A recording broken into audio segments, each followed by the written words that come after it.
오늘도 주님 안에서 새로운 깨달음이 있고 주께서 주신 은혜로 복된 날 살아가시기를 예수님의 이름으로 축복합니다. 이스라엘 백성들이 왕 대신 하나님을 버리고 주변에 있는 나라들처럼 자기들에게도 왕을 세워달라고 요청한 그 일을 하나님의 사람 사무엘이 언짢은 마음으로, 하나님도 섭섭한 마음으로 왕을 세우라고 허락하셨습니다. 그리고 이제 사울이 왕이 된 후에 하나님의 사람 사무엘이 그 왕 세워달라고 요청하는 그것이 얼마나 큰 악한 일이었는가를 새삼 깨우치면서 오늘 하시는 말씀을 우리가 보게 됩니다. 19절 보십시오. 모든 백성이 사무엘에게 이르되 당신의 종들을 위하여 당신의 하나님 여호와께 기도하여 우리가 죽지 않게 하소서. 우리가 우리의 모든 죄에 왕을 구하는 악을 더하였나이다. 하나님의 사람으로 쓰임받는 사무엘이 해야 될 일, 그 중에 아주 중요한 일을 오늘 언급을 합니다. 하나님의 사람의 역할은 백성들의 요청을 들어주는 것입니다. 세상 왕들은 자기가 지시하고 군림합니다. 통치합니다. 지배합니다. 그런데 하나님의 나라는 세상 나라와 다르다는 것을 보여주면서 하나님의 사람으로서 이 땅에 살아가는 하나님의 사람들의 역할은 백성들의 요청을 들어주라는 겁니다. 그 백성들의 요청을 보십시다. 그들이 하나님의 사람에게 요청합니다. 우리가 죽지 않고 살 수 있도록 기도해 주시기를 바랍니다. 하나님의 사람이 없으면, 나에게 하나님의 사람이 없으면 나는 죽습니다. 나는 망합니다. 그 25절에 그렇게 말씀합니다. 너희가 여전히 악을 행하면 너희 일반 백성과 너희의 왕이 다 멸망하리라. 하나님의 사람이 없으면, 나를 위하여 기도해 주는 사람이 없으면, 나로 하여금 바른 길 가도록 인도해 주는 사람, 하나님의 사람이 없으면 나는 죽습니다. 나는 망합니다. 그 일을 멈추게 해줄 수 있는 사람, 하나님의 사람입니다. 나 자신이 아닙니다. 어지간한 일은 내 스스로 해결할 수 있고 나도 할 수 있다고 생각하게 될 것입니다마는 하나님은 사람들의 교만을 이렇게 에레미야를 통하여 말씀합니다. 너희가 큰 악을 행하였나니, 두 가지 악을 행했다. 하나는 하나님을 버린 것, 그리고 너희들 스스로가 무엇인가를 해결할 수 있다고 생각하는 것, 그게 두 가지 악이야.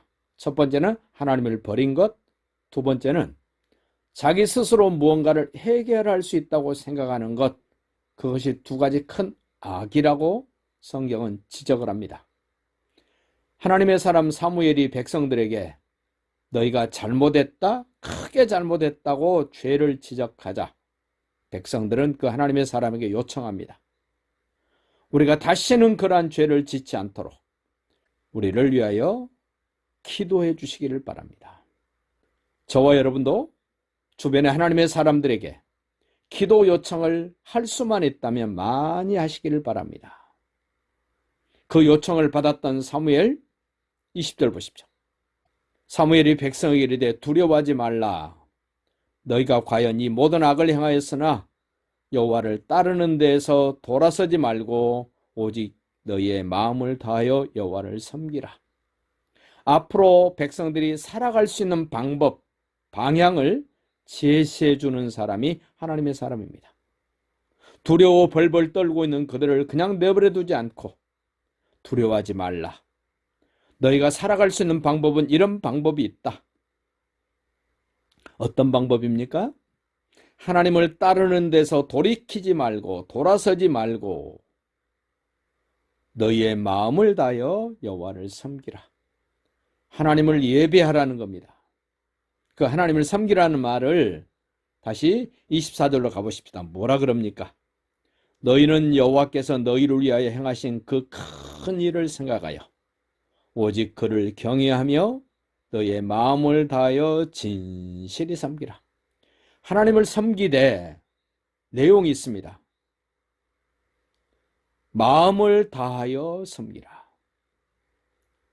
힘쓰고 애써서 섬기라는 겁니다. 그뿐만 아니라 하나 더 첨부를 합니다.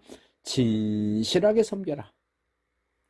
외식하던 것처럼, 마치 가면을 쓰고 하는 것처럼, 마음도 없이 뜻도 없이 의미도 없이 하는 그런 것 말고 정말 혼신의 힘을 다해서 너의 마음과 뜻과 모든 것을 다하여 진실되게 하나님 걸 예배해라. 그 길이 너희가 살 길이고 그 길이 너희들이 끝까지 해야 될 일이라. 이렇게 가르쳐 줍니다. 그 우상 숭배하는 것, 그 23절에 소개합니다. 내가 너희에게 선하고 의로운 길을 가르칠 것인데 너희들이 조심해야 될 것이 있는데 21절로 돌아가 보십시오. 유익하게도 못하며 구원하지도 못하는 헛된 것을 따르지 말라. 그들은 헛되니라. 우상 숭배하는 거 헛된 일이랍니다.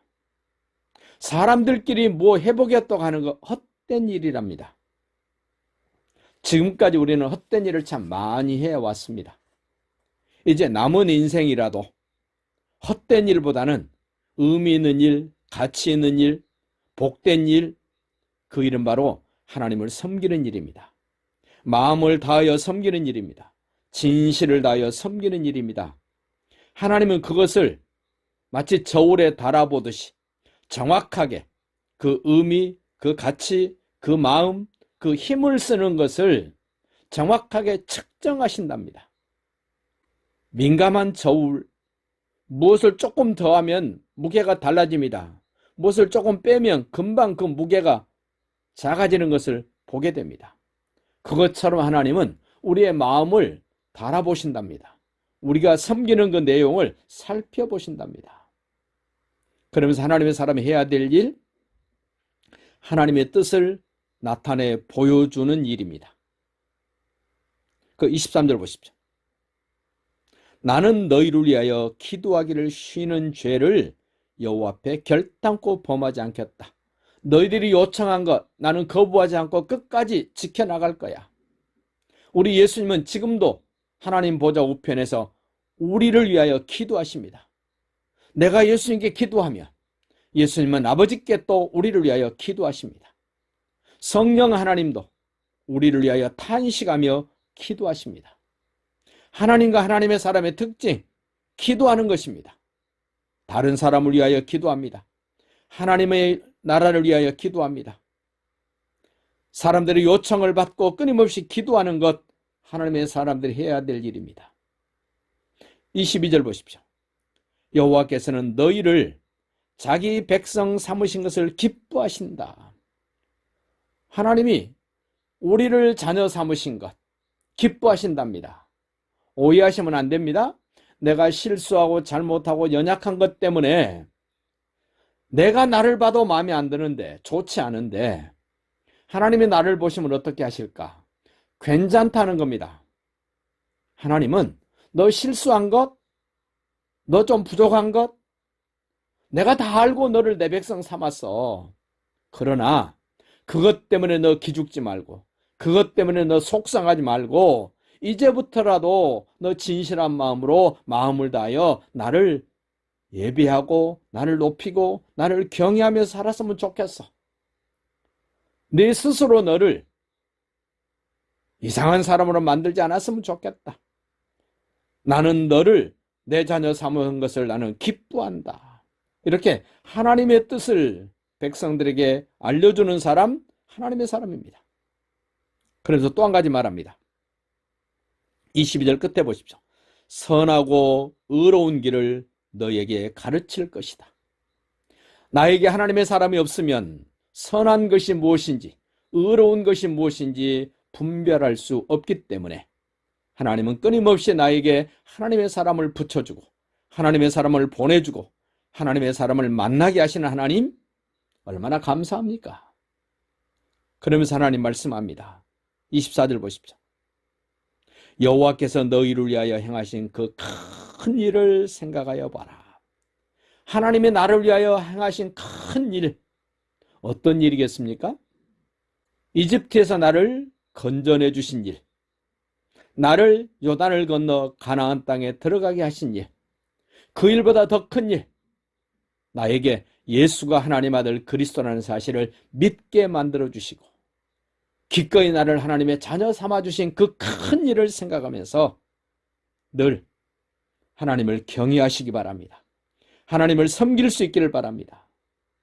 악을 멀리하고 나를 살리는 하나님의 사람들과 함께 힘을 모으고 뜻을 모아서 하나님의 사람으로 당당하게 하루하루를 살아가는 멋진 우리 믿음의 식구들이 되시기를 예수님의 이름으로 축복합니다.